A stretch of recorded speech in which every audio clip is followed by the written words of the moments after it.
Hello students, स्वागत है आप सबका। आज हम बेटा स्ट्रक्चर ऑफ एटम चैप्टर में क्वेश्चन नंबर 17 लेकर आए हैं। ये भी हमारा हाइड्रोजन स्पेक्ट्रम से जुड़ा हुआ क्वेश्चन है और इस क्वेश्चन में हमको वेव नंबर फाइंड करना है ना। Calculate the wave number for the longest wavelength transition in the बामर series of atomic hydrogen.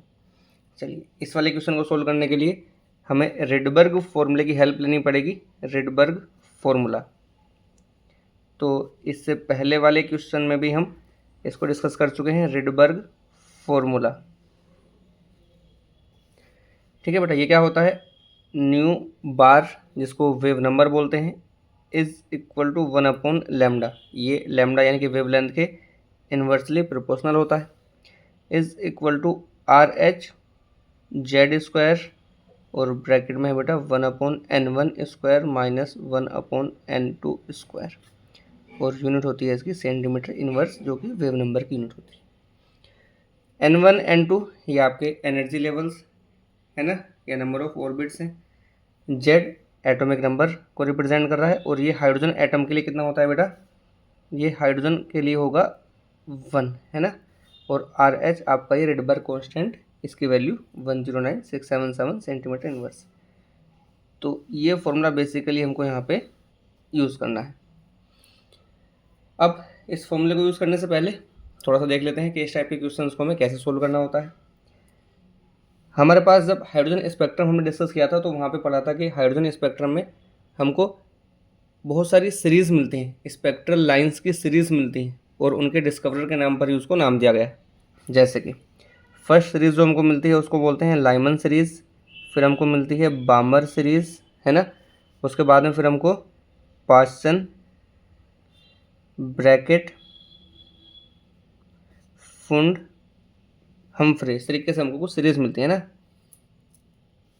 अब इसमें N1 और N2 हमको कैसे रखने होते हैं, ये जो N1 और N2 है हमारे पास में, ये हमको कैसे रखने होते हैं। तो लाइमन सीरीज़ के लिए N1 की वैल्यू 1 आती है, ठीक है। बामर सीरीज़ के लिए 2, पार्सन के लिए 3, ब्रैकेट के लिए 4, फुंड के लिए 5।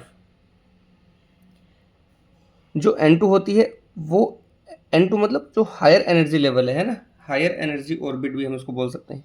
ये आपका 2 भी हो सकता है, 3 भी हो सकता है, 4 भी हो सकता है, अप टू इन्फिनेटिव, ये आपके इन्फिनेट तक हो सकते हैं, है ना। बामर सीरीज़ के लिए क्योंकि N1 सेकेंड, N1 की वैल्यू क्या है, सेकेंड ऑर्बिट, तो N2 कहाँ से स्टार्ट होंगे इसके लिए 3, 4, 5 अप टू इन्फिनेटिव, इस तरीके से वैल्यू आपकी चलती रहेगी, है ना। इसके लिए आपका 5, 6, 7 और इसके लिए आपका 6, 7, 8 अप टू इन्फिनेट, ये चलता रहेगा। तो ये होती है N1 और N2 की वैल्यू।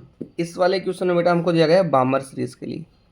बामर सीरीज़ के लिए आप क्वेश्चन को ध्यान से पढ़ेंगे तो समझ में आ जाएगा, किसके लिए, बामर सीरीज़ के लिए।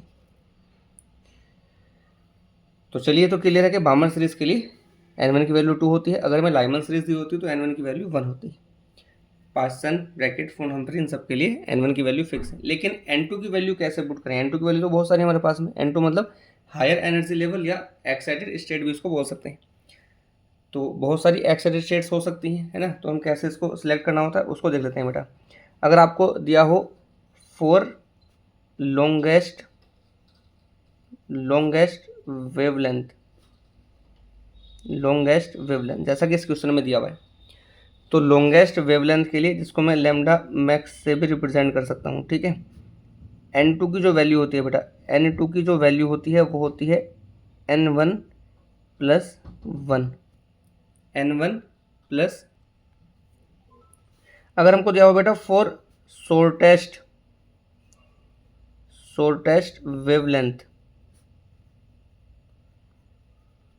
इसको हम बोल सकते हैं लैम्डा मिनिमम वेवलेंथ भी इसको बोल सकते हैं। तो उसके लिए N2 की वैल्यू होती है बेटा इन्फानाइट, N2 की वैल्यू होती है इन्फानाइट। तो ये बात आपको हमेशा ध्यान रखनी है, लॉन्गेस्ट वेवलेंथ के लिए N2 की वैल्यू N1 प्लस 1 कर देनी है, ठीक है। और शॉर्टेस्ट वेवलेंथ के लिए इसकी वैल्यू हमेशा इन्फानाइट रखनी होती है हमको, ठीक है। अगर हमें एनर्जी के टर्म में पूछा जाता है तो एनर्जी के लिए हम इसको रिवर्स कर सकते हैं, क्योंकि आपको पता है बेटा एनर्जी में एनर्जी का फॉर्मूला क्या होता है, एच सी अपॉन लैम्डा, यानी कि एनर्जी में और वेवलेंथ में इन्वर्सली का रिलेशन आता है ना, इन्वर्सली का रिलेशन आता है। तो हम इसको बता सकते हैं कि अगर लॉन्गेस्ट वेवलेंथ है ना, लॉन्गेस्ट वेवलेंथ है तो एनर्जी क्या होगी बेटा उस केस में, मिनिमम। और अगर हम कहते हैं कि शॉर्टेस्ट वेवलेंथ है तो शॉर्टेस्ट वेवलेंथ के लिए एनर्जी क्या होगी बेटा उस केस में, मैक्सिमम। एनर्जी क्या होगी, मैक्सिमम। ठीक है, चलो, क्योंकि ये वाले क्वेश्चन में एनर्जी का डिस्कशन नहीं किया, इसमें केवल हमसे लॉन्गेस्ट वेवलेंथ ये कहा गया था, लॉन्गेस्ट वेवलेंथ ट्रांजिशन के लिए।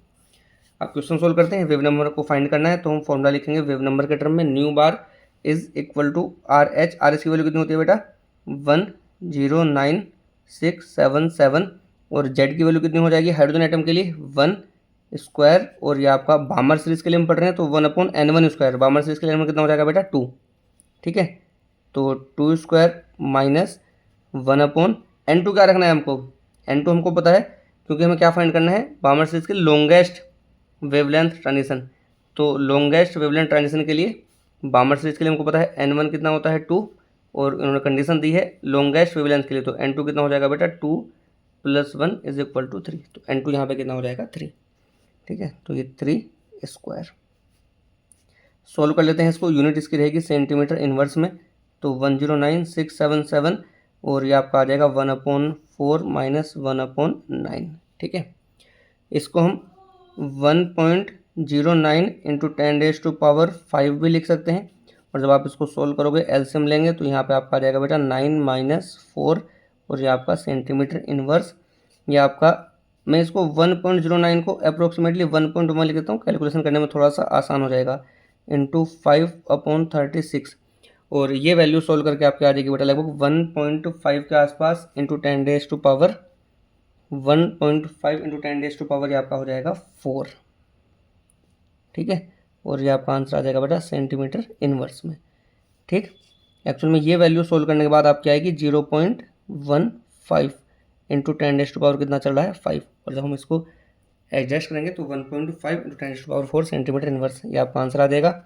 और ये हमारी हो जाती है वेव नंबर। ठीक है।